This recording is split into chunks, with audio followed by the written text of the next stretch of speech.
વિછિયાના SP ને પણ કહેવા માંગીશ, હર્ષ સંઘવી સાહેબ જે આપણા ગૃહમંત્રી છે એ વારંવાર કહે છે કે કાયદામાં રહેશો તો ફાયદામાં રહેશો.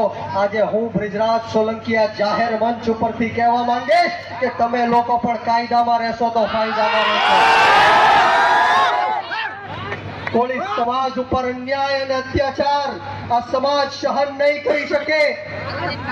100 જણા કોળી સમાજના યુવાનો ઉપર 307 જેવી કલમો લગાડી જે ખોટી છે.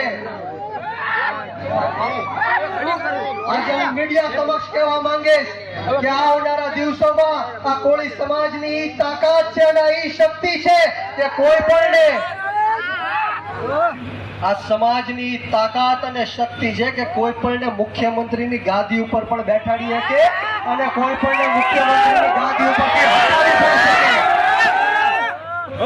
એટલે કહેવા માંગીશ कि बुज़दिल हम नहीं जो पीछे से वार करते हैं, बुज़दिल हम नहीं जो पीछे से वार करते हैं, अरे हम तो वो गोली है जो शेर को भी जगा के शिकार करते हैं.